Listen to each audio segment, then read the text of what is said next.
24 heures après la fête du Nouvel An, la circulation à Brazzaville était timide. Même timidité est constatée dans les administrations où certains cadres et agents étaient aux abonnés absents malgré l'inexistence d'un texte annonçant le 2 janvier comme journée fériée. À 7h45, nous avons surpris le Premier ministre chef du gouvernement à son cabinet de travail, lui qui part du principe que sans le travail, il n'y a pas de développement, il n'y a pas de progrès social. Monsieur le Premier ministre, meilleurs vœux à vous. Nous sommes le 2 janvier aujourd'hui, il est 7h45. Vous venez prendre le boulot. Il se fait que, finalement, il y a des gens qui n'arrivent pas au 1er janvier. Qu'est-ce que vous en dites? Vous êtes là, vous, à 7h45. Il n'y a aucune raison que le travail ne reprenne pas de façon effective et systématique le 2 janvier parce que ce n'était pas un jour férié. Et je peux supposer que, comme moi, ils sont nombreux, les cadres de l'administration, qui sont au travail en ce moment et qui ont bien écouté le message du président de la République et qui nous a demandé d'aborder 2025 avec un peu plus d'ardeur, un peu plus d'acharnement. Plus d'ardeur, plus d'acharnement veut dire simplement que nous devons être beaucoup plus dynamiques que nous l'avons été en 2024. Dans son message de vœux au peuple congolais, le président de la République est revenu sur la paix, la responsabilité. Quels commentaires vous en faites? Le président de la République nous exhorte à la paix. Aussi longtemps que nous vivons en paix dans notre pays, on ne se rend pas compte de l'importance.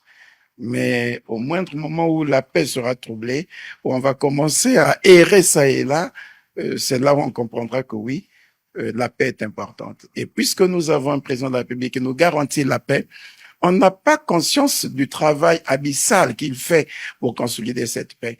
Mais je voudrais insister sur des interpellations du président de la République.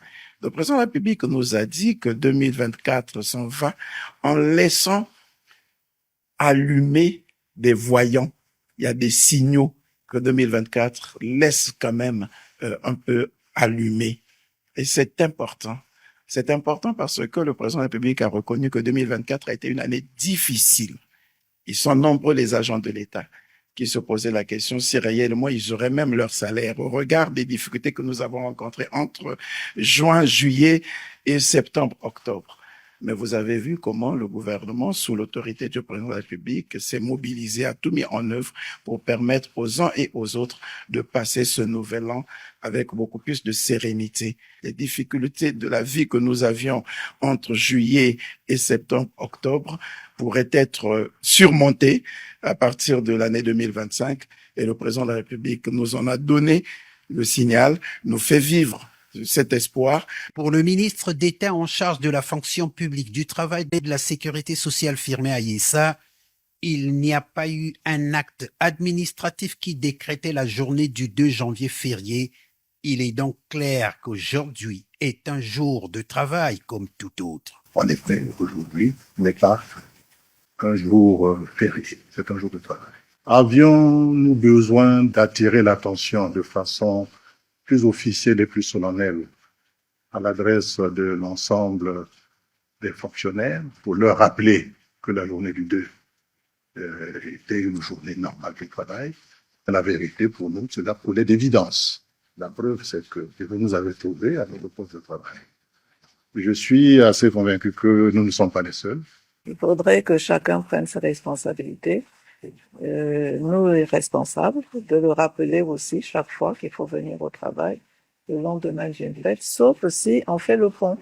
Mais quand on fait le pont, c'est le ministère de la fonction publique ou du travail qui annonce le pont sera fait entre tel jour et le week-end pour reprendre le lundi, parce que voyez-vous, nous aurons le vendredi demain et tout aussitôt après, c'est le week-end. Certaines administrations ont fait exception, le cas de la LCDE où les agents sont arrivés à leur poste, comme le dit son directeur général. Le personnel de la Congrès des eaux n'a pas prolongé la fête. Et je suis patient même à rendre à l'évidence et aussi dire de vive voix encore une fois aux agents de lever le meilleur programme de 2025. Constat fait, ils n'étaient pas nombreux les fonctionnaires à leur poste de travail ce 2 janvier 2025.